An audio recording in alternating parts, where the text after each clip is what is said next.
One thing I like about modern day football is this: we've passed the generation of where big teams just outrightly dominate small teams, or big nations outrightly dominate small nations. And that is what we've seen. That has been somehow the theme of this World Cup. And it's fantastic to see. We see where world class players are playing for small nations. It's all the best players in the world don't all just come from big nations, right? Yes, we still have teams like France where they have the best players in the world. We have teams like England, Brazil. We have the standard teams that still have world class players. But now we still have small teams that have world class players as well. Some have one, some have multiple. So, which leads me to, talk about the Brazil versus Norway game. Very, very interesting game. Very interesting game. Um, Big ups to Norway. Big ups to Norway. Now, a lot of people probably thought that Norway were going to lose. I reckon a lot of people felt like Norway was going to lose the game.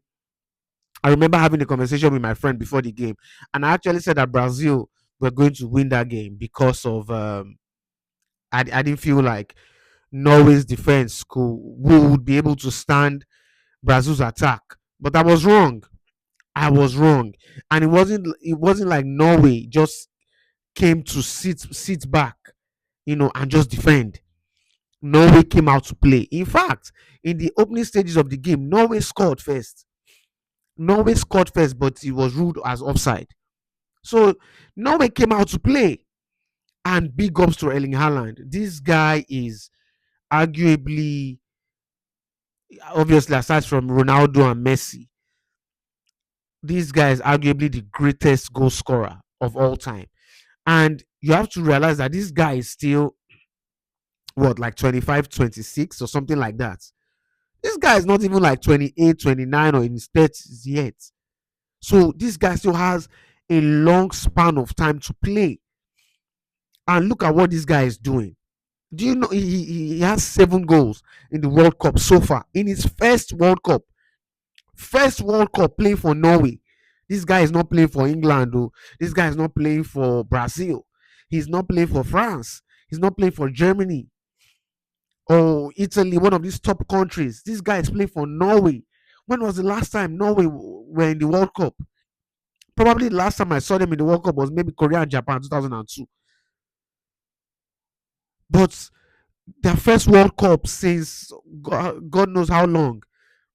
These guys are in the quarterfinals, and he's competing with the likes of Mbappe, Lionel Messi. These guys that are playing for top countries. These guys are playing for countries that you expect. Like, oh, okay, if Mbappe, it's no surprise. He's playing with guys like Ulisse, guys like Dembele, guys like Due, guys like Bakola. These guys that can feed him. But this is somebody that's playing for a Norwegian national team that have who? Um Odegaard. Odegaard, that for me, that guy is finished. That guy is a bomb, in my opinion. That guy is rubbish, in my opinion. But playing with guys like that and putting up these numbers is incredible. It's incredible. And we have to, the same way we big up, like by bigging up Messi, Mbappe, even Ronaldo that has scored less. We need to big up Haaland, man. Yes, his all round game might not be like, Harry Kane and those other guys. Do you understand? You might not see Haaland for 80 minutes. You might not see him for 80 minutes. His all round gameplay might not be the most favorable to the eye. But this guy pops up when it matters. And we see it against Brazil. So incredible goal. Dunked on Gabriel. And the second goal was just incredible. Now, what about Brazil? Now, I've seen a lot of reactions as regards the game. A lot of people saying that Carlo Ancelotti made the wrong changes. Some people are saying that this is what you get for not taking a Joao Pedro. This is what you get for playing Neymar, this is this, this is that. And I don't think it's none of that. I don't think that has anything to do with anything, because Joao Pedro could have come, could have been listed on the squad, and Brazil could have still lost the game to Norway. I don't think not taking Joao Pedro is the reason they lost. The reason, in my opinion, why Brazil lost is that they missed their chances. And at this level, if you don't take your chances, you're going to pay for it. Especially when you have players that can make a difference for the opposition team. Players like Erling Haaland, even players like Odegaard that can create chances. If you don't take your chances, you will cry.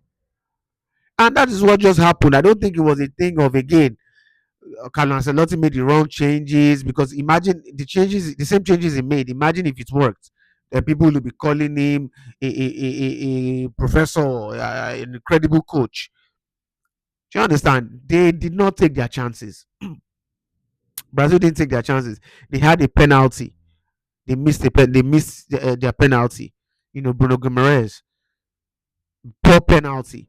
And now I don't really blame him for missing that pen, because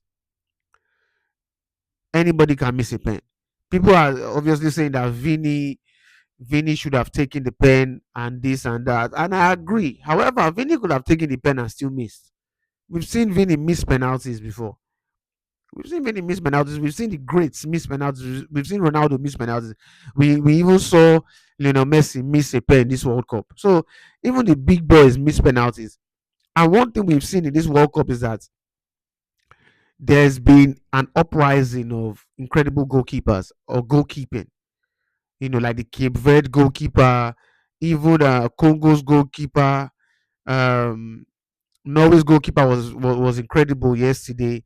Even Allison was incredible yesterday as well.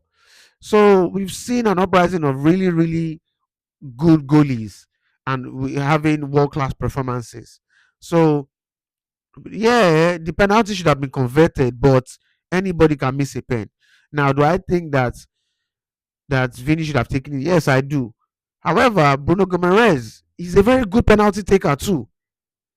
Bruno Gomes is a very good penalty taker. He rarely misses pens, but he was just unfortunate yesterday. And aside from that, Brazil still had other chances. They still had other chances to score, in which they missed. You know, in which they missed. So as much as we want to blame Carlo Ancelotti and blame the Brazil attackers and the substitution they made, you can't really blame them per se. I get it. There's maybe there can be a little blame put on that, but they played really well yesterday, and nobody is surprised that they won because they played well. They played well yesterday. So big ups to Norway. Norway have made it to the quarterfinals, and they'll be facing England, and that would be an incredible game as well. That would be an incredible game, by itself. Um, there's I want to check something quickly, because there was a very important chance that Brazil missed. That was just disgusting. That chance by Hendrick, that one-on-one chance. I don't know how Hendrick is missing that. I don't know why they are missing at this level. And these are the things that cost them the game. These are things that cost them the game. So big ups to Norway. They have qualified for the quarterfinals and they'll be facing England now, which leads me to the England game. England versus Croatia, 3-2. High level game. This was high level game, and big ups to England because they did incredibly well. England did incredibly well. Thomas Tuchel, as much as the thing is that England, they like to complain. That's something about England. There's no other country. England is the complaint central of the world. You know, there's nobody Tuchel could have called up for this squad that the fans would have been okay with. You see that even with the fact that England are winning their matches, the English media have come out now. Oh, why isn't he playing Kobe Maino? Why isn't he playing this person? Why isn't he playing that person? But they are winning their games. That is all that matters. And what a brilliant performance by England yesterday, or actually very, very early this morning. Two goals by Jude Bellingham and another goal by Harry Kane. If I was Jude Bellingham, to be fair, I would have told Harry Kane, "Let me take that pen to get a hat trick. To get a hat trick, I wouldn't have allowed Kane to take that penalty. I would have taken it to get my hat trick." However, incredible performance by England or from England. Jude Bellingham has been the linchpin of this team. He's been the linchpin of this team. And this is not it's not just from this competition. That is what people don't a lot of people have forgotten. It's not just from this competition. This guy has been him and Harry Kane have been the linchpin for this team. Him and Harry Kane. If you take these two guys out of the squad, England are in trouble. England are in trouble. Bellingham was everywhere. He was everywhere yesterday. Look at the tackle he even made in the box 18 to save England. If not, that was a goal. This guy is this guy is. I mean, what else can we say about Jude Bellingham? Dude is world class. Everybody knows. Everybody and their mother knows that. This guy is prime box crusher. He can play six. He can play four. He can play 10. He can play as a false nine. The dude is incredible. The dude is incredible. You know, even as much as Mexico wanted to, their fans wanted to put that pressure on England. Because I remember when England even scored, I think when Bellingham scored his, was this his, when he scored his second goal, or when Harry Kane scored the pen, when they went to celebrate, they were having like beer and water thrown on them. But good mentality, man.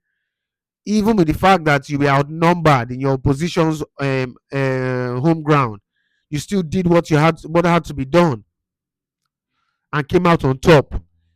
I mean, I'm tipping England to win this tournament. I know people, that is I think England are going to get to the finals. I feel like they're going to get to the finals. I'm tipping them to get to the final. And anybody I've told, people just laugh like England. I tip them to go to the final. And also for Mexico, big ups to Mexico. Big ups to them. They had a very good competition as well. They had a very good competition. They fought a good fight. They had chances as well that they could have converted, but they were just unlucky. They were just unlucky, and yeah. So England to the quarterfinals. Norway to the quarterfinals. So they'll be facing each other. Later today, Portugal will be facing France, and the winner of that game will be facing Morocco in the quarterfinals. So far so good. This year's World Cup has been incredible. Aside from the fact that the games are played like British time, very very late. Aside from that, this World Cup has been incredible, man. One of the best I've seen in a long time. So yeah, let me know in the comment section um what you think. Let me know in the comment section who you think is going to end as this tournament's top goal scorer. Do you think it will be Mbappe? Do you think it will be Harry Kane? Do you think it will be Lionel Messi? Do you think it will be Erling Haaland? Let me know what you think in the comment section below. Please like the video and subscribe to the channel. And until next time, peace.